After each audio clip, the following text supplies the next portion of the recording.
Мына ошентип бүгүнкү 6 марттагы 9 майдын урматына уюштурулуп жаткан көкбөрү боюнча турнирдин 4-чү оюну Суусамыр, Бурукку Суусамыр Саразөн Чүй командасы менен Талас Курама командасынын беттеши.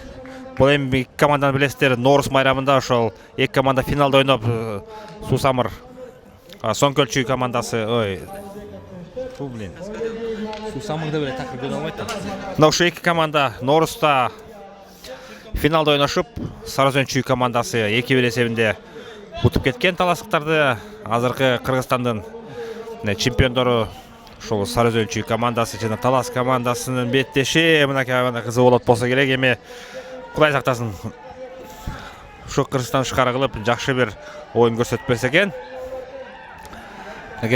Сейитбек азыр улакка эңкейди эле, азыр такыр жеткизбесе. Сейитбек, Канарбек уулу Сейитбек мына.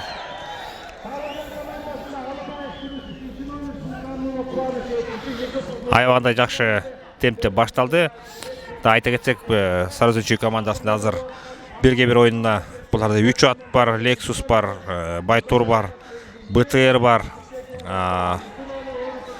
Таласта болсо ошо Евро менен Ахиллес аябагандай жакшы оюндарды көрсөтүп келе жатат. Эми азыр жеке-жеке оюндарда аябай жакшы оюндарды ойнотпош керек. Мынакей көрүп атасыздар, Рустам Туналиевди ошо комбаты менен улакка жолотпой камап атышат. Эми бул улакчы жөнүндө китеп жазса болот, кино тартса болот Рустам жөнүндө.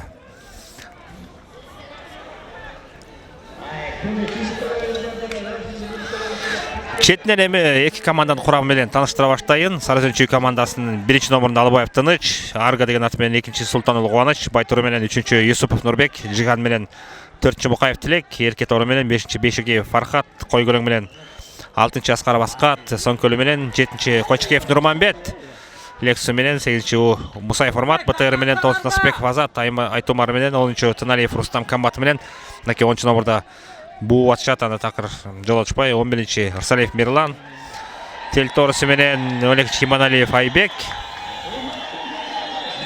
Нургашкасы менен Талас Курама командасында 1-чи Кыбыраев Улан, Евро менен 2-чи Шелпеков Урмат, Ремба менен 3-чү Калыбеков Тыныч, Острый менен 4-чү Койгелдиев Марлис, Торпеда менен 5-чү Майтыков Максат Вулкан менен 6-чү Орозбеков Джоки Маникер менен 7-чү Исенбаев Тилек Камаз менен 8-чү Эшеев Карпбек Айсарыс менен 9-чү Бөрүбеков Бобурбеков Дастан Элтор менен 10-чү Раушан уулу Урмат, Ахиллес менен 11-чү Сүйүнбаев Айдин Герб жана ошондой эле Анарбек уулу Сейитбек 12-чү номурда Кобрас менен.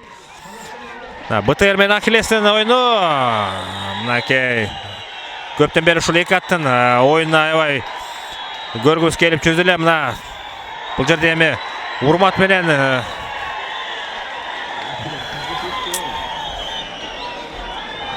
Урмат Мусаев менен Равшан уулу Урматтын оюну эмес, БТР менен Ахиллестин оюну. Мына канча жылдан бери БТРди ала турган ортодон алчу ат чыкпай атты эле. Мына Ахиллес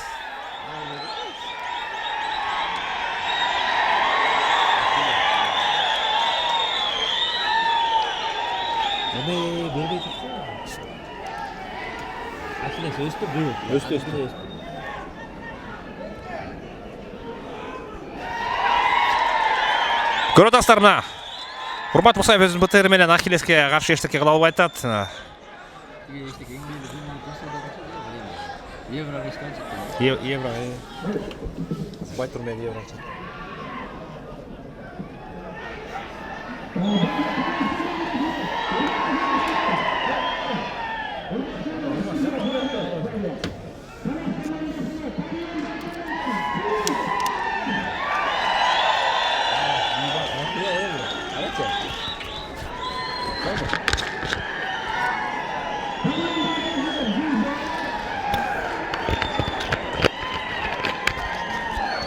Мына Кыргызстандагы жараган эки аттын оюнун көрдүк. Эми Евра менен Байтурдун оюну жекеме-жекеде Байтурдагы аябай кыйын аттардын бири.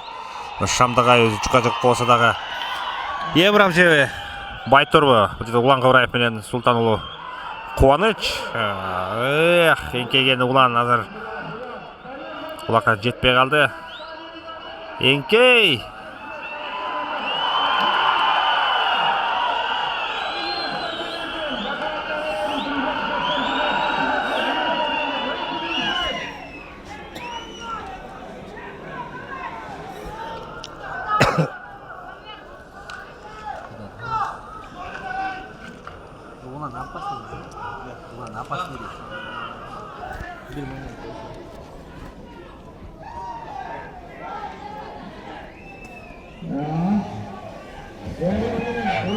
Мына ушул аттар жөнүндө мына илгеркенен Сарала Аккула деген, Арча тору деген, Тел тору дегендер, мына Тай тору дегенде азыркынын тулпарлар, буудандары мына ушул аттар. Көрдүңөрбү?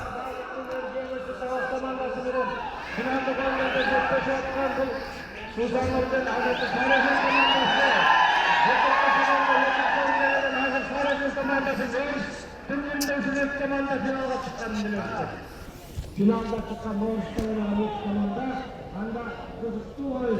İki bireysinde Tanrı'nın gelişiminin ayaklarına buna kaldırdı. İki tamamlar.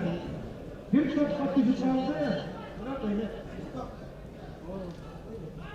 Sizler için bana yeter birinci. O arada birinci grup kalmanına göre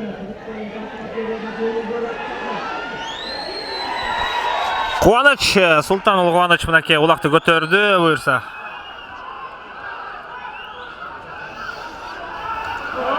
Саратовчу командасы мына чабуулун баштады. Кубаныч Султан уулу азыр эми өзүнүн өнөктөштөрүн издеп аткан учур. Мына Рустам Тыналиев дагы өзүнүн командасы менен оюнга аралашып баштады.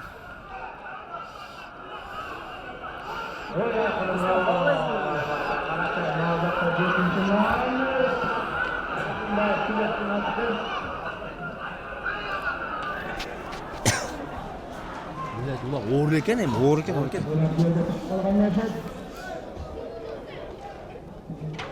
Ечкиден эң дурайынсы, ичи май ичинде.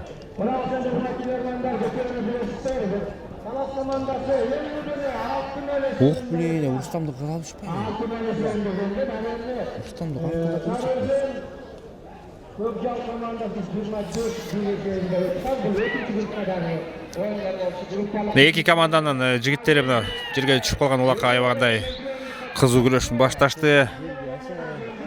Бул жерде эми 1 минут убакыты берилет. Болосо жекеме-жекеде азыр кайрадан Ахиллес менен БТРдин оюнун көрсөк керек. Мына ошо айткандай эле Урмат Мусаев БТР менен жана Равшан уулу Урмат, эки Урмат.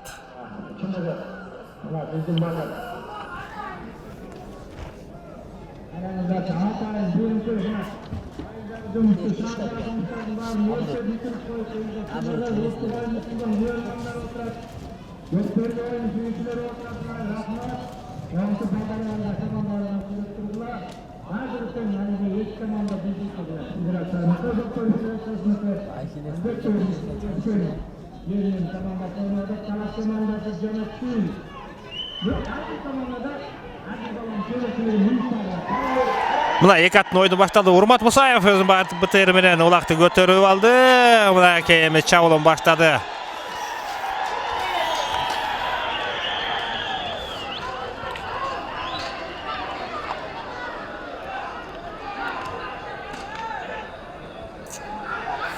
Урмат оң такымга басылган турбайбы?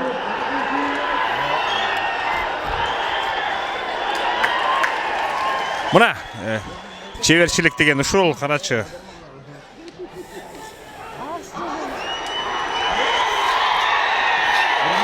Шерпеков Урмат өзүнүн рембасы менен мына чабуулун башталды. Экинчи номурдагы жок.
Bir minuttun içinde ulak götürülgen жоқ. Demek kayradan 1-1. Azır eме 2 урмат. Ахиллес менен БТР менен кайрадан оюн көрсөтмөкчү. Мына ошо 2 чыкканда эки команданын көрөрмандарындагы кыйкырыгында угуп атасыздар. Мына финалга тете оюн Норус майрамында өткөн Кыргызстан биринчилигинде ошол эки команда финалда ойношкон.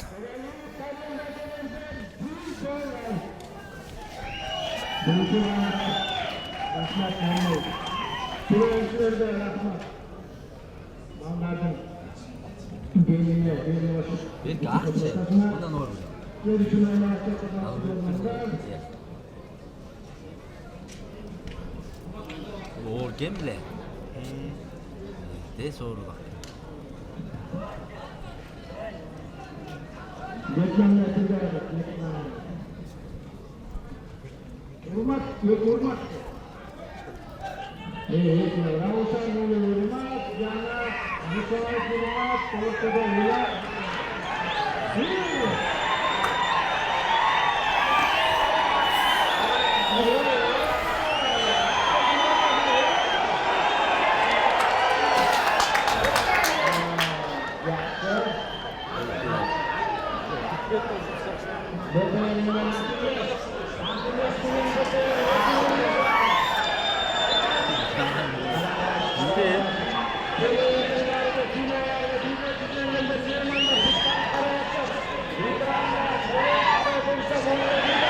Урмат Мусаев кайрадан БТР менен улакты көтөрүп басып алды. Кайрадан оң такымга басып калган экен. Урмат болсо билесиз, оң солго бирдей эңкейген, бирок сол такым аягында күчтүү жигит бул. Азыр эми кичине убакыт мүмкүнчүлүк таап туруп алмаштырса керек. Бизде эми азыр ким өнөктөштөрүнөн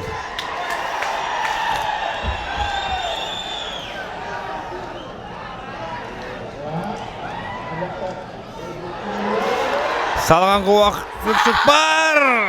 Азама 1-0. Тилекке каршы улак кайрадан жерден түшпөй калыптыр.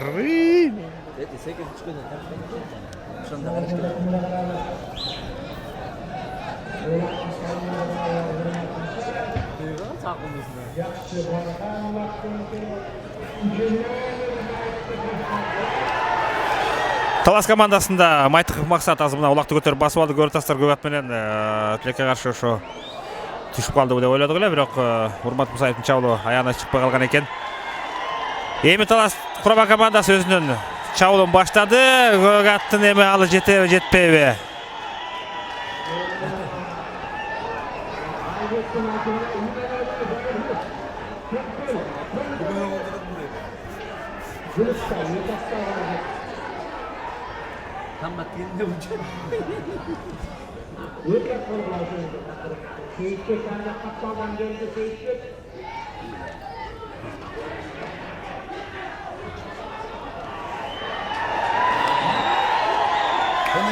Ова Алыбаев Тыныч, капитан командасы соңғы Сарыөзөн чүй командасында мына.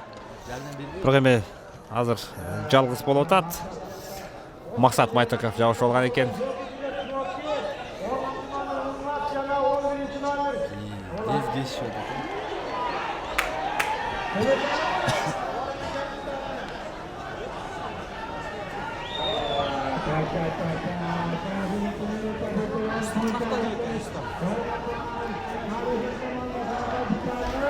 Мына эми Рустам Таналиев азыр өзүнүн капитанына жардамга келип улакты алганга аракет кылып атат. Ул басты Рустам. Ай, таңгыры мынакей Рустамга жаңы эле улак тиди эле кайрадан. Талас командасы мына. Айда аут кайдап чыгып салышты. Уже жерге сүйреліп жағынан қосып қалды. Талас командасы жүрді жоғам жалы. Омей эмне Байтур чыгат? Мына эми Ахиллеске азыр Кубаныч өзүнүн Байтуру менен чыкты.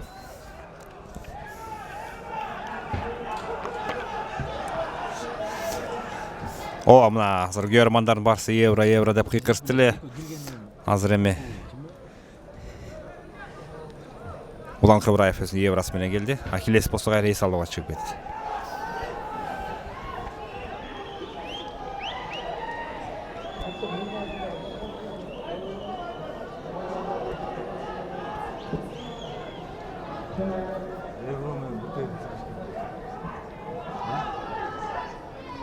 Евраны түртүп коет го бутер. Евраны түртүп коет бутер. От Ахиллести араң түрттү азыр, Birinci tayandın 16. minutası 0-0. Түрткөн ат бизден бөлөк кайфы.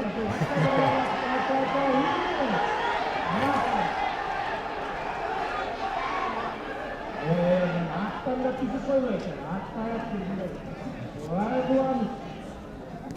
Мынакей көрдүңүздөр ушул атка айбаганда чыйрак жигиттер ушу ат менен кошо жыгылып кайра туруп оюну уйланта беришет. Евро менен Байтурдун оюну, Байтур тегеренип келип ошо ыңгайлуу өзүнүн Кубанычка ыңгайлуу туруп берип атат. Мына эми кайрадан БТР менен Ахиллестин оюну. Кабеле $3000 деген үчүн алып кетер бедим.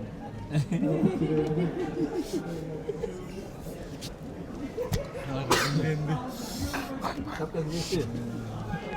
Dinlengendeyisi be. Kaptan çıskınlar. БТР менен Ахиллес.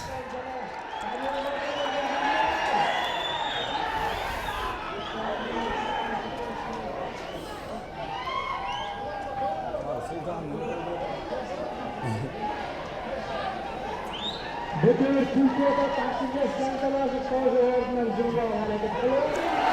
Мынакей Равшан Урмат Ахиллеси менен азыр улакты көтөрүп басканга аракет кылып атат. Оюнга кирди улак.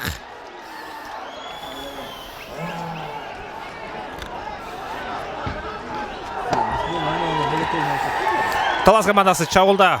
Мына биринчи таймдын 15-минутасына кеткен экен. Ошончо да убакыт кандай өткөнү билинбей атат. Мына финалга тете оюн деп ушуларды айтса болот. Ахиллести алмаштыргыла эми улакты. Ахиллести алмаштыргыла, эс алдыргыла улакты алып.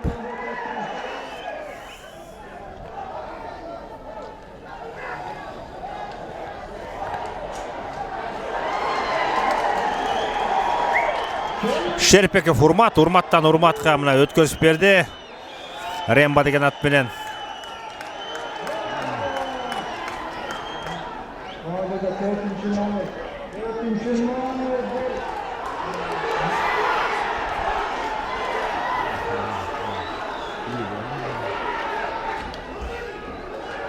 Талас командасы үчүн эми бул оюн престиж оюн. Ошо 21-мартта отулуп калышкан. Кайран Кудай сактай көр. Эми мындайлар боло берет азыр. Шерпеков Урмат азыр атынан жыгылып калды. Anneleri bir çoğul olacak diye. Ат деп элебейт эми. Jet bali bu battan sattan. Bu çoğu muda nemet bese. Кайрадан жекеме-жеке оюну БТР менен Ахиллес. Эми экөөнү ушул оюнда эсептей турган болсо 1-1, бир жолу ошол БТР алып чыкты, бир жолу Ахиллес. Ахиллес деген эме берип калыптыр.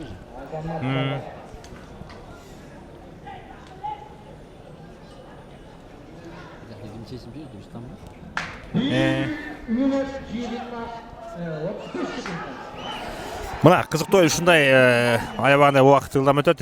1,5 минут убакыт калды. Ушу эки аттын оюну менен биринчи таймдагы аяктаса керек. Эсеп азырынча 0-0. Жана Урмат Мусаев салган улак жакшы өзү салынбай калган экен.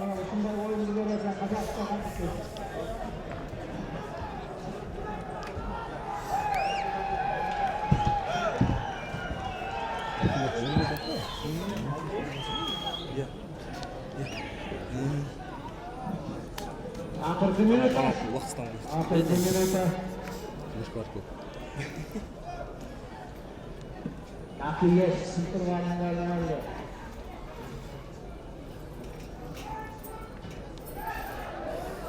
Сол жағынан келе албайды. Мына Урмат, Равшан улуу Урмат азыр Ахиллес менен улакты көтөрүп басканга аракет кылып басып алды окшойт, бирок убакыттагы аягына чыгып калды.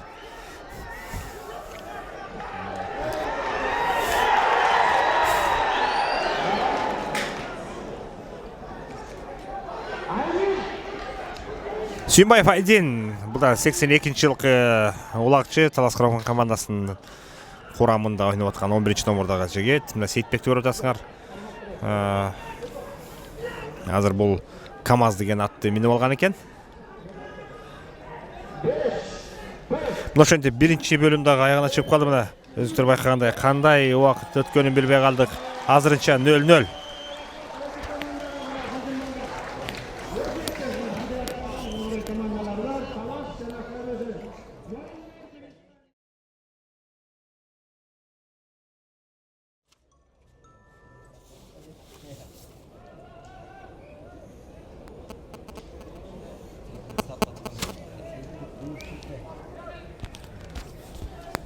Защита, а он подход. Защитник.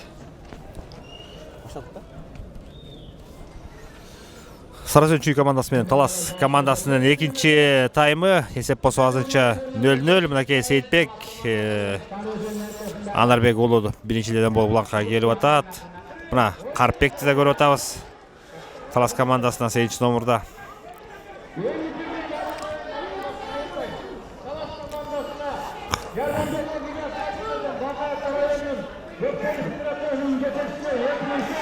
Карпек, Ишеев, эңкейдиле Аскат Аскаров. 6 номурда Саразөнчүй командасынын бул чабуулчусу. Мына көрүп атасыздар, аябандай жакшы багытталып алып оюнун баштады. Рустам Тыналиев комбаты менен мына биринчи таймда улак тийген эмес эле, улак тиймек түгүлү. Араң улак кармашты эле, мына эми улакты басып алды. Аут кайдаба чыгат. Мына комбаттагы азыр оосун кое берсе, ошо казан издеген ат. Мүмкүн да бир Рустам Тыналиев чабуулун баштады. Мынакей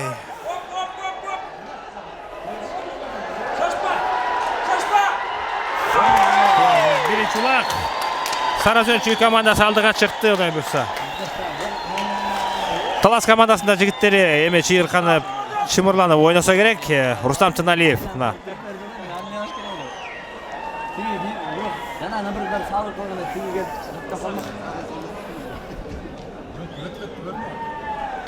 мына эми оюн жанданып, жакшы темпте башталат болсо керек. Оюндун алгачкы эле мүнөттөрү 1-0 Саразөнчүй командасы алдыда.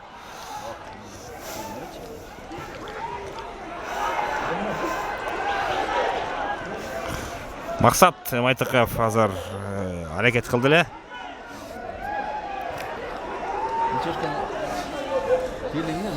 Ишошка деп айтып коебуз. Мирлан Арсалиев мынакей 11-чи номурдагы оюнчубуз.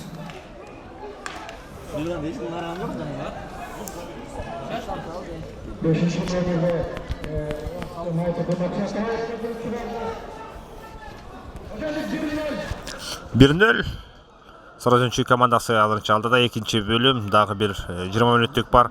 Ахиллес менен БТРдин оюнда дагы бир жолу күбө болгон турабыз. Жеке-жеке эки Урмат, Равшан уулу Урмат менен Урмат Мусаев. Мына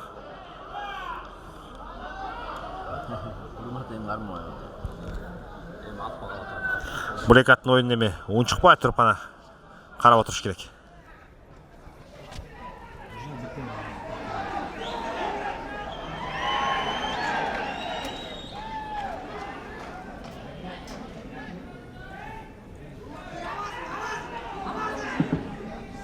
Екі ұрмақ. Qanday ekan? Nima? Zavod ekan, shuningni. Ya olmaz bu. Şu ne oturuyordu? Oldu. Kaçar. Cimcik, hepsinin söylemişlerinde. Ben bu da söylemişlerinde. Hepsinin birbirine söyleri qarap dursa, içinden büyük. Urmak Musayev menen Urmak Ravshan oğlu ahiretinden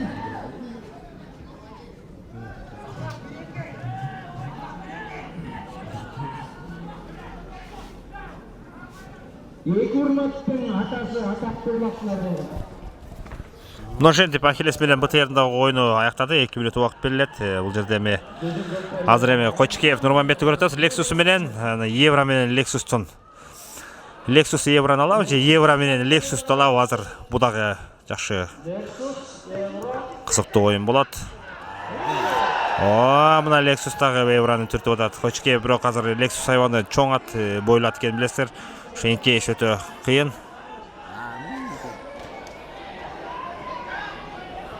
Barakine sağlarak girişleri karşı. Ulanın menen Nuru. Akırın. Tuman çok öyle mi?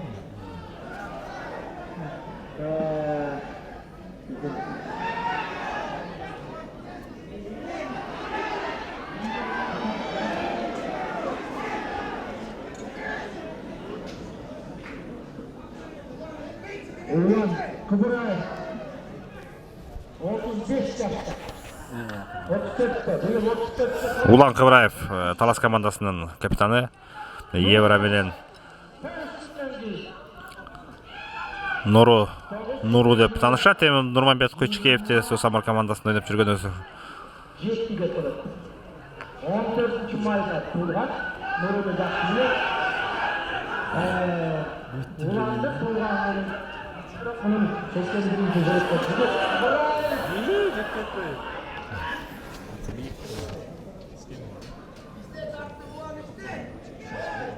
Yaxshi o'tayotgan azamатlar. Birini hamma qo'yib, nima qilishni istayapti. Yigit qo'yadi.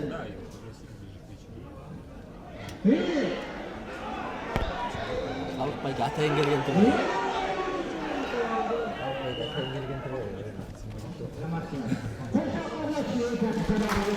Мына эки аттагы тилекке каршы бири-бирине улакты беришкен жок.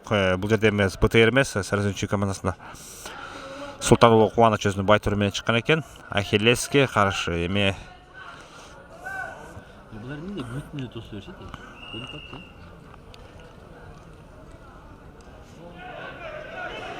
Ким? Кубантай өзүлөр? Hurmat. Ravshan oğlu. Sultan. Oğlu. Kıvanç.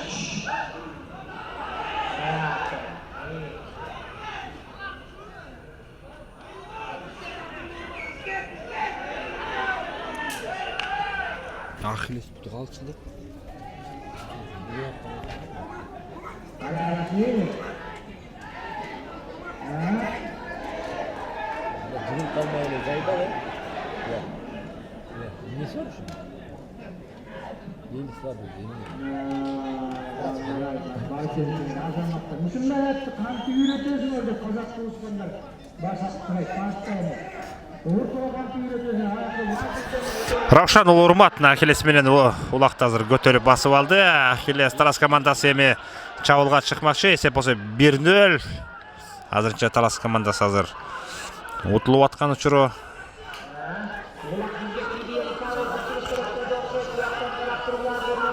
Кубаныч дагы жабышып алган экен. Мына эми чыкты. Улак оюнга чыкты.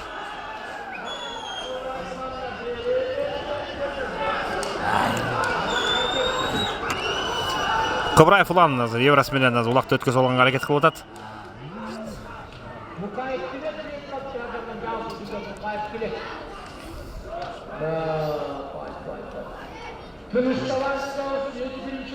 Orhan Kıvırayev ile Tünüs Alabay.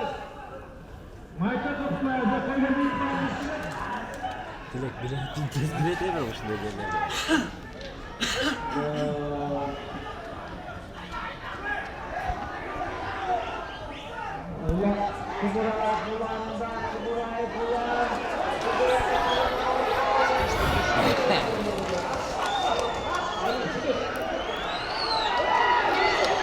Kim bu?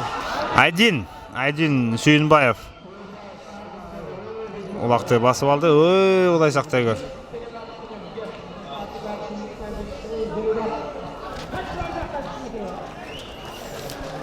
Қайрадан жеке ойынына уланмақчы. Мына екі татықты командалар үшін бірігіп қалғанда, ойнап қалғанда ауытқа сөйлемелер башылады. БТР менен Ахиллес қайрадан.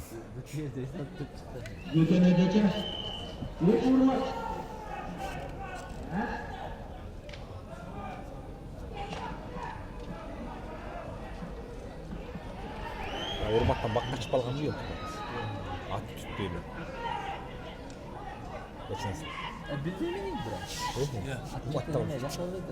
Баққа чып алған өткенде полуфиналда чаптап таштым.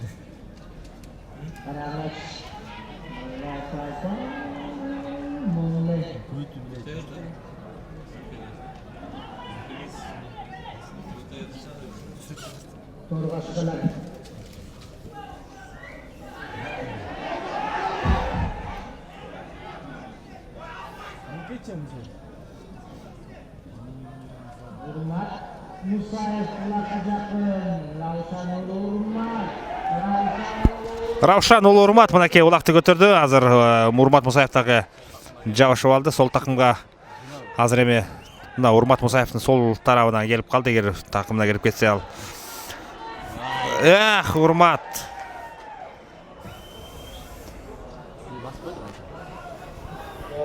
Шерпеков Урмат азыр жабышып улақты басып алды оқшайды. Айтқандай эле Шерпеков Урмат рембасы менен чабуулан баштады.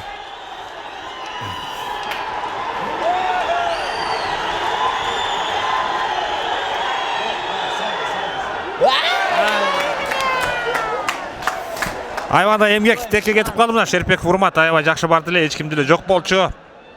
БТРден билесиңер, ортодо аябай жакшы ойногону менен өтө ылдам чуркаган жылкы эмес. Урмат бирок корокулаш барды. Шашып койду Урмат Айтор. Мына бүгүн эми жалаң эле Урматтардын ойunu болуп атат. Урмат Мусаев, Урмат Шерипбеков, Равшан Улы Урматна. Birbirinden alışıyor.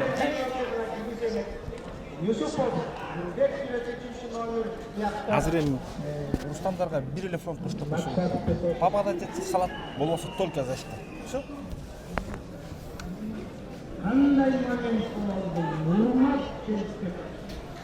Бирге бир ойну, Ахиллес чыгып келатканын көрүп атабыз. Менимче азыр же Байтур, же Шумна айткандай эле Байтур менен Евранын ойunu болгону калды. Байтур так топтон чыкпайт. Жетелеп айдап.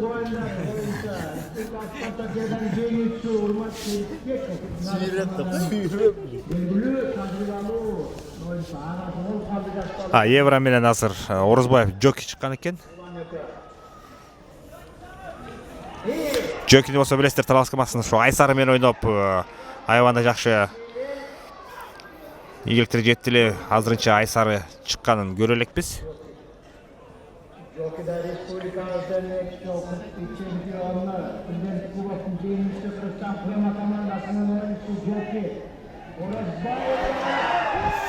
Мурашантип кубаныч алып азыр эми көтөрсө эле басат.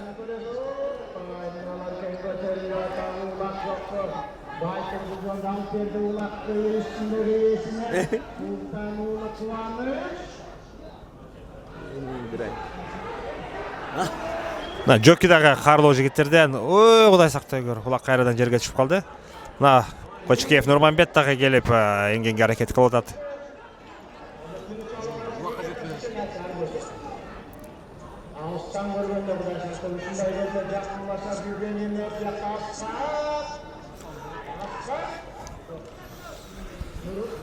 Аскат Аскаров эңимчи жигиттердин бири. Сейитбек Анарбек уулу Сейитбек азыр мынакей алып чыгып өзүнүн кобрасы менен улак салганга аракет кылып атат.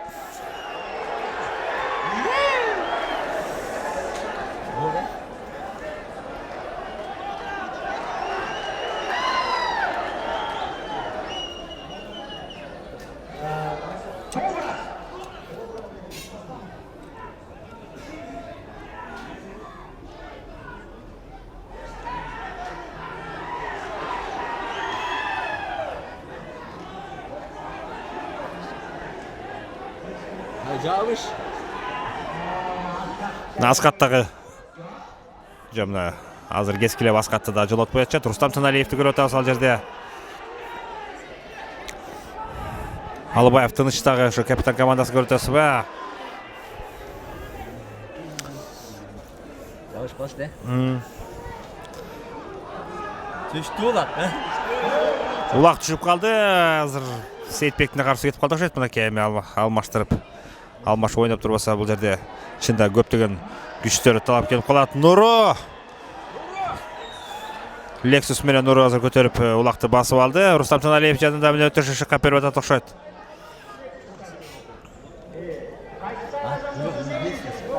Вообще кетти. Бул тайган арасы мында сабап жүрөш керек да. Вообще кетти. Элексиз.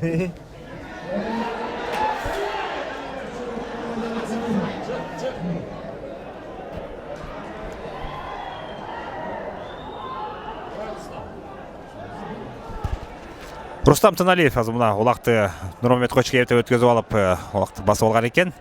Эми ачылды эми.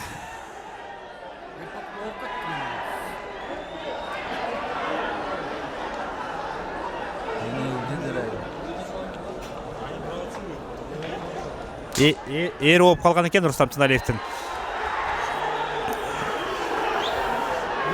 Мынакей аябагандай кызуу оюн башталды.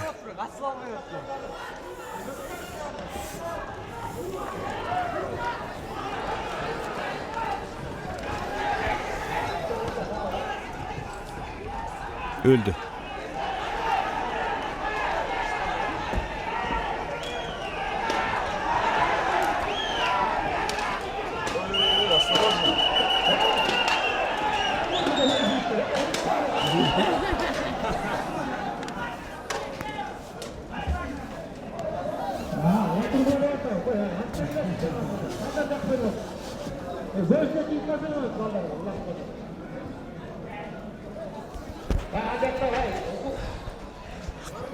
Кайрадан жеке-жеке.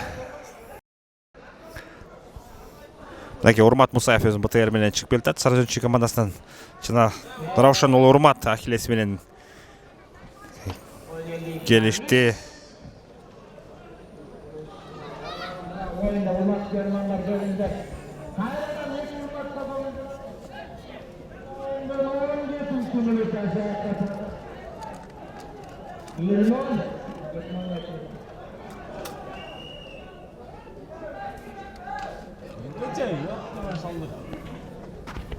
Bular yerga qarab turinglar, lekin haqlarga qaranglar, lekin. Akilles sirat ko'tarilmagan.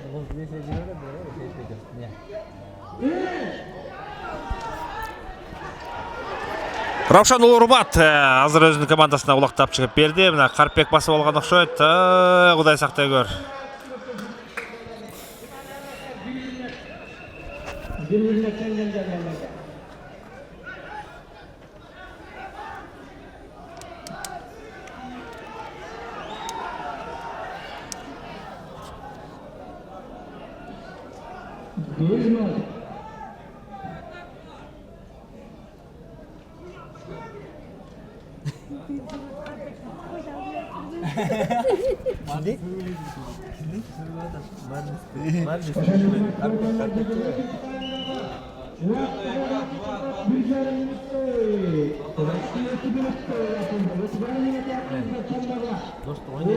Мынакей экинчи таймдагы аягына жетип калды. Бир 2 мүнөт тереңде убакыт калган экен. Кайрадан Раушан уулу Урмат алып чыкты. Булак жерде.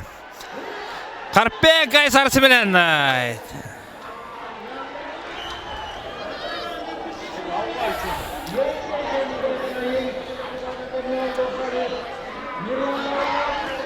Карпбек аябагандай жакшы аракеттерди кылып атат. Айсар менен келип бирок эми тилекке каршы бул жерде эми кесмейлер башталат. Рустам Тыналиев алып чыкты.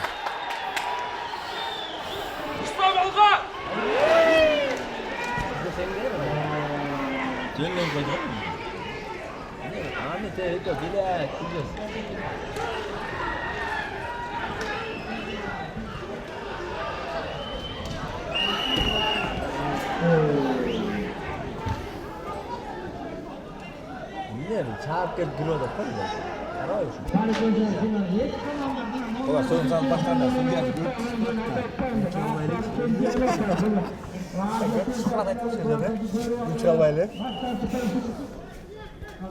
БТР менен Ахиллестин оюну мына ошентип экинчи таймда аягына чыкты окшойт. Эсеп болсо 1-0 Сарызөнчү командасы азырынча алдында. Эми эң акыркы эң кызыктуу ошол чечүүчү 3-чү таймга дагы Кудай буйруса жакшы оюнду көрөбүз деген ишенимде турабыз.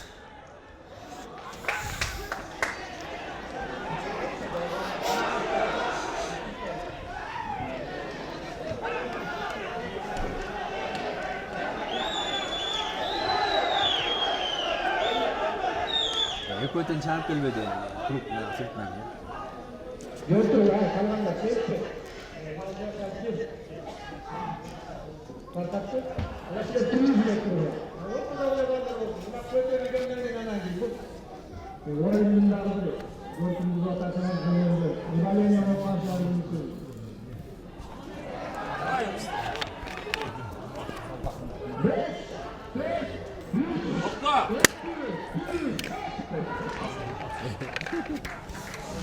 Экинчи таймда аягына чыкты. Мына эми биртке эс алгандан кийин чечүүчү эң кызыктуу деген 3-чү таймга да көп алмакчыбыз.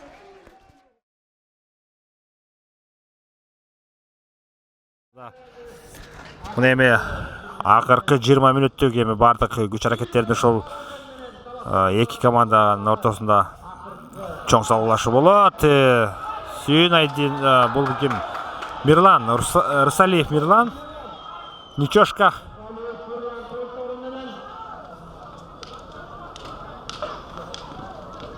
Ничешкан бир жерде качкатын сатып алып. Жинди качып калып калат. Канча баланы сындыртты деген болот. Чыкап келет чапса.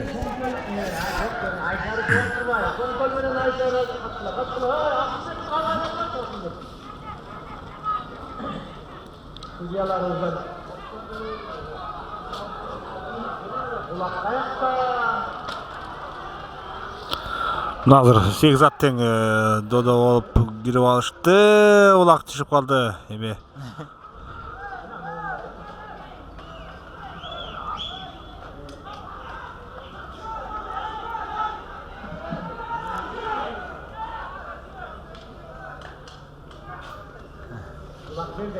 Улак жерде азыр Сарызөнчү командасы мына Карпек Эшиев көтөрүп алды. Ошол жигит Норуста болгон оюнда команданын курамында болгон эмес. Ничошка жабышып алыптыр. Салиев Мирлан 1986-жылы төрөлгөн жигит Телтору деген ат менен ойнойт деп жазылган экен, бирок бул жерде менимче Арга деген атты менимче окшойт.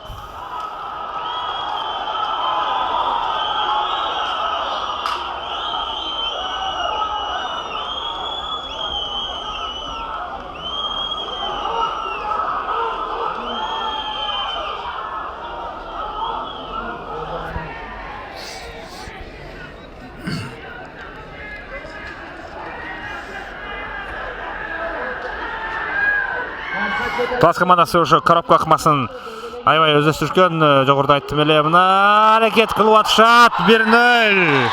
1-1. Талас командасы да мына биринчи улагын салып кетти. 3-чү таймдын башталышында Карпек Азамат экенсиң. Лешиев Карпек 1983-жылы төрөлгөн. Мынакей көк атты минип жүрөт. 5-номурдагы Вулкан деген атты.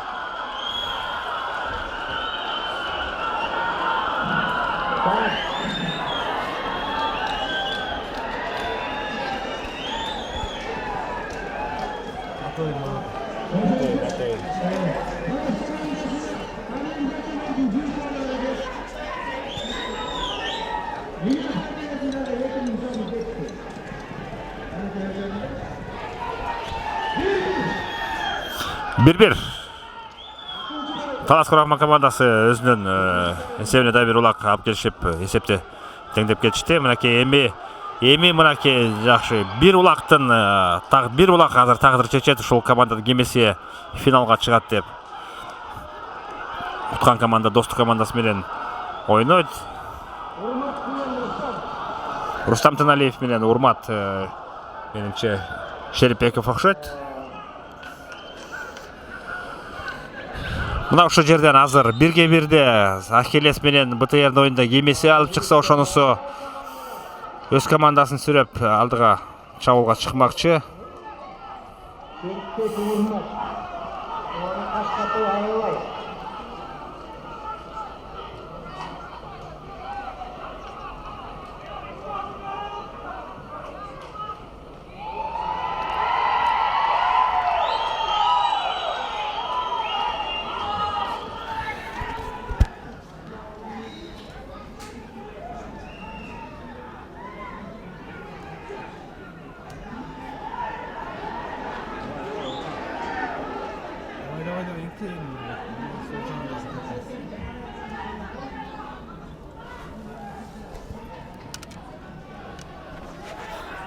Раушан ул Урмат Мусаевди жакшы билет. Сол такым аягында күчтүү жигит.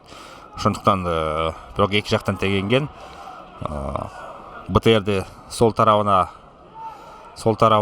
айдаганга аракет кылат. Анткени Урмат оң такымга спаса ошо өнөктөштөр жылып кеткенге мүмкүнчүлүктөр болот. Урмат Мусаев эңип мына сол такымга басып алды. Сол такымга басты, эми Урматтан жылып алыш кыйын болуп калат го.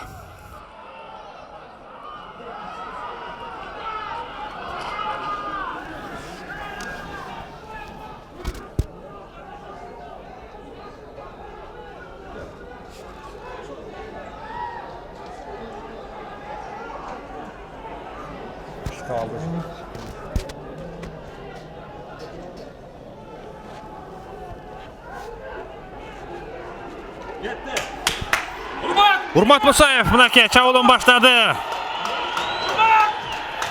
Туура эмес чыкты деди.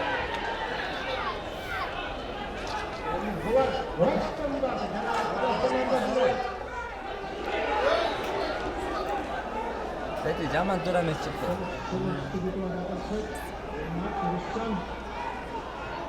Ой, молодец!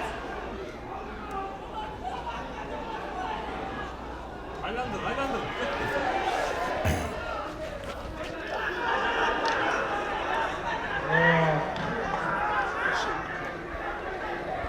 Мүчө, мынакей Рустам Таналиевке өткөзүп берди Урмат Мусаев. Эми комбат менен эч ким жок. Рустам Таналиев бардыгысы ачык. Экинчи улак. 2-1 мына ушундай оюн болмокчу. Рустам Таналиев өзүнүн командасына экинчи улагын алып келди. 2-1 кайрадан Сарычы командасы алдыга чыкты. Эми Талас командасы да чыйралып жакшы оюн көрсөткөнгө аракет кылат болуш керек.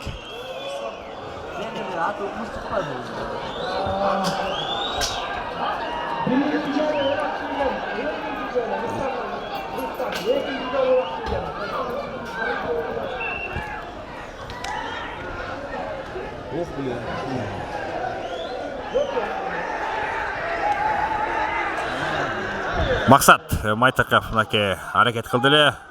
Айсары менен Карпбек дагы бир улактын салып кеткен жигит ошол. Эшиев Карпбек.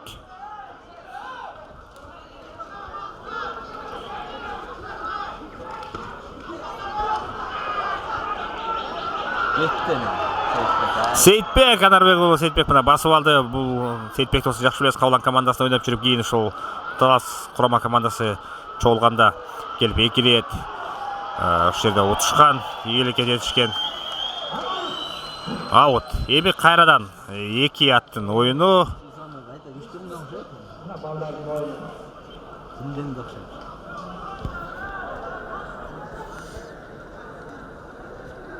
Байтур чыкпайт кайра. Еврага салсыңбы кээ немени, БТРди?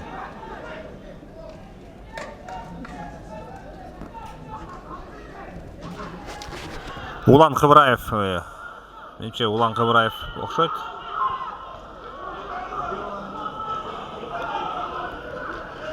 Раушан уулу Урмат,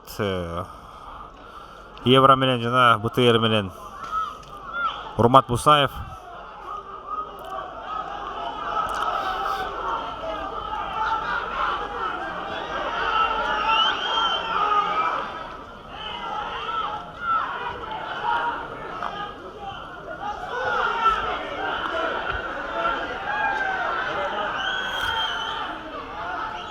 Улак ойында Урмат Мусаев мынакей алып чыгып улакты басып алды БТР менен кийинки улакты алып кеткенге мына эч ким жок эми өнөктөштөр менен бирге дагы бир улак жарат кетсе болот.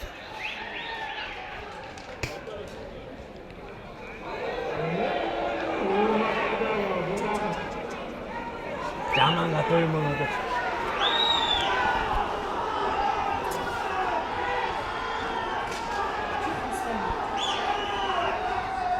Энеңдер тезактан алдыра бирөөсү чыгып кетпейби? Деді Рустам даяр тұрады.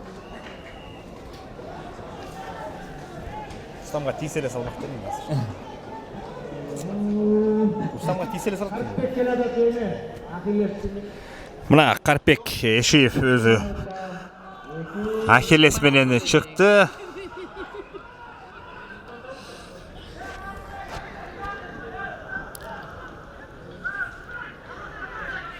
Байтур менен Ахиллестин ойну. Азыр эми Талас командасынын казанын жанында ойноп атат. Бул эми Талас командасы үчүн дагы кооптуу акыбал, аралык азыраак. Кубаныч улакты кармап көтөрдү.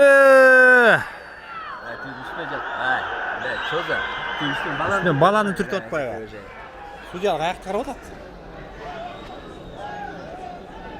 Атты бастырып түшүп калат Карпек. Чоң, ошо өңөрө кетти. Кошо салды. Мындайынан чак кетип өңөрө кетти.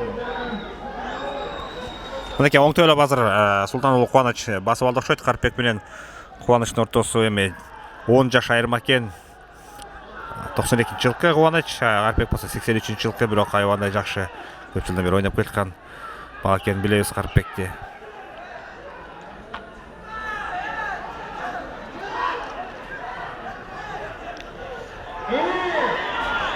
Эч ким жок.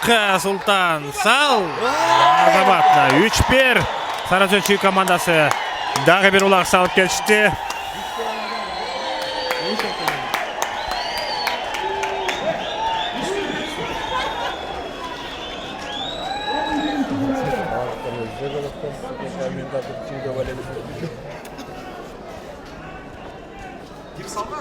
Кубантай. Кубаныч. Куба салды. 3-1 Сарыөзөн командасы алды да. Мынакей Султан уулу Кубаныч, Кубантай деп коюшат. Ушул Аскаров Асхат аракет кылып эле 3-чү улакты Кубаныч жаратты. Нурманбет Койчукеев дагы мына жабышып атат. Көрүп атасыздар өзүнүн Лексису менен. Рустам Тыналиев да жүрөт. Нурбек Юсупов. Талас командасынан Майтыков Максат, Сейитбек жүрөт. Джоки.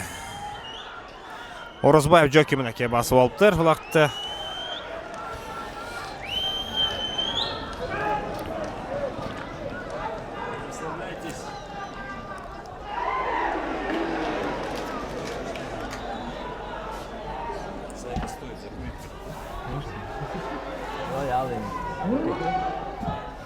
Равшан уулу Урмат мынакей азыр көрүп атасыздар.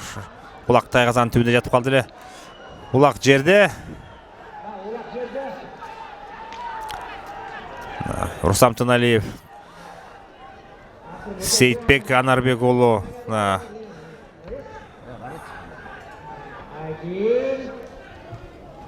Сейитбекти жаман память этишти.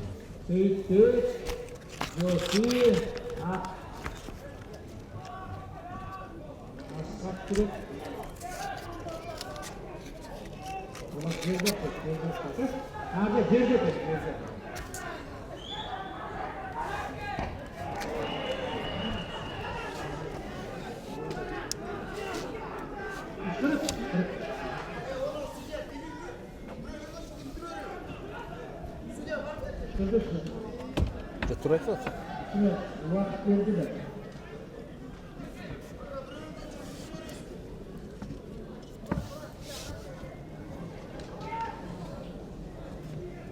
Уже все.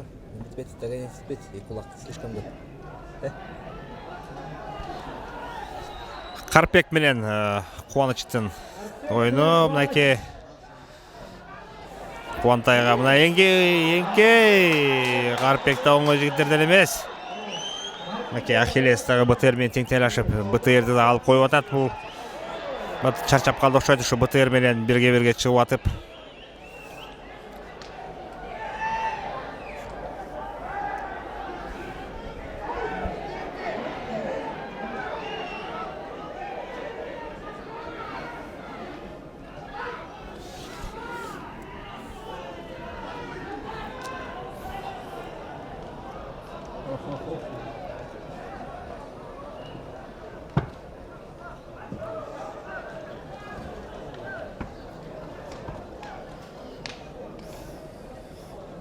Sayesinde buna duhal oldu.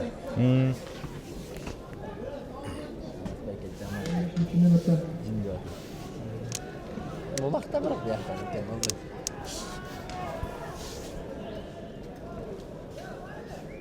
Suya tureli suytte de bileleri жаңа бастырып çarptırıp koyuyorlar da işte gidince. Мынакей Сейитбек алгачкы эле секундада да улак теңип айлападан чыгарып кетти. Эми мынакей Додо көрүп атасыңар, Нурмамет Койчукеев Лексус менен улакка эңкейгенге аракет кылып атат. Сейитбекке жетпей қалды Абдулмекей. Сары өзенде.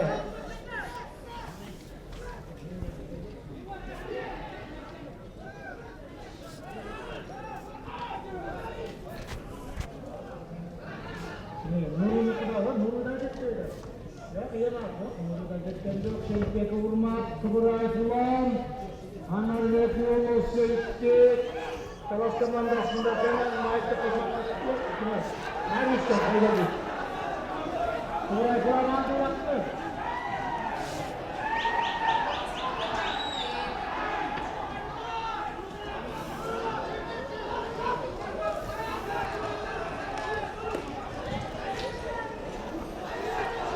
Деме азыр улан окшойт Кыбыраев. Улан Кыбыраев улакты басып алды, капитан командасы Талас курама командасынын. Сейитбек жүрөт айдап. Койгелдиев Марлис жардам берип.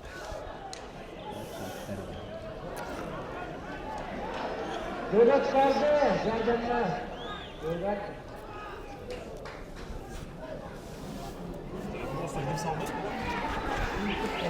Карпек.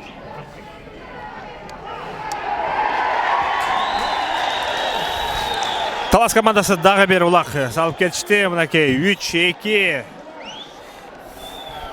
Улан Кыбыраев баштаган.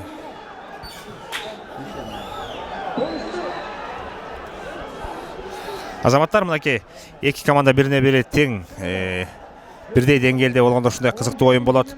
17-минутта кетти, 3 минут убакыт бар. Бир улак айырма.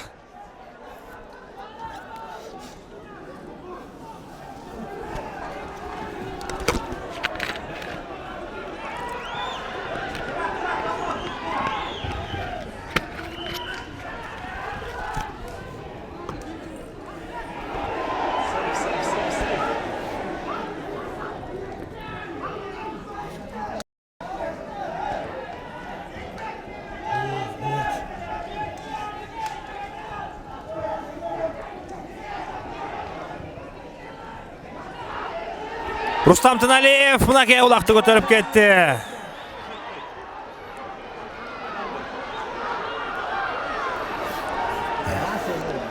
Үч оюнчусу Жокер Өзбаев Рустам Тыналиевден жулуп алды. Ахтан көрө тилекке каршы аутка чыгып Аябаны жакшы барып жулуп алды эле. Тоже карап төмен бар. Урмат дагы бир. Урмат анандай Кыбыраев бар. Кыбыраев менен Урмат.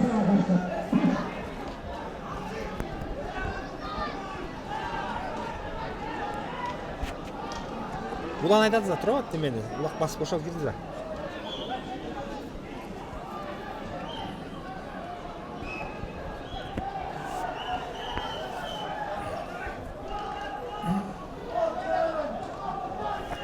Убакыт азыр эми Талас командасына каршы иштеп аткан учур. Мына эки Урмат кайрадан Ахиллес менен БТРге ишенишип акыркы минуталар. Эсеп болсо 3-2 Сары Өзөнчү командасы алдыда. Ошо Норус майрамына Арналар Кыргызстан чемпионатынын финалдык оюну кайрадан кайталанып атат. Таластын урматта жабышып алды мына.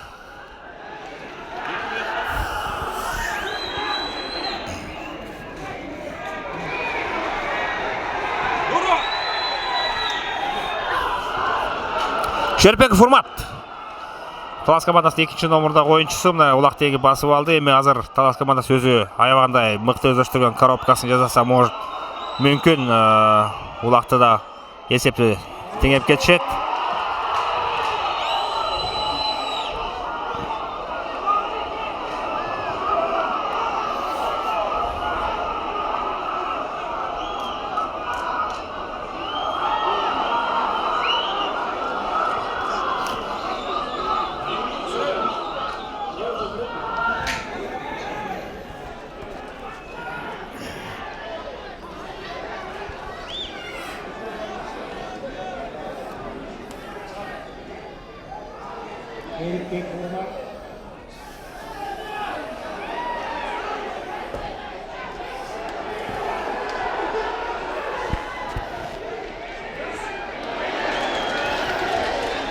Судья, время!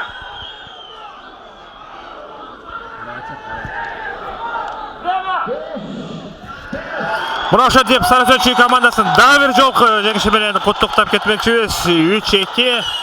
Бул эми ошол Норус майрамында өткөн финал дагы бир жолу кайталанды деп да айтсак болот. Алабаев тыныч баштаган Сарысөчү командасын дагы бир жолу куттуктайбыз.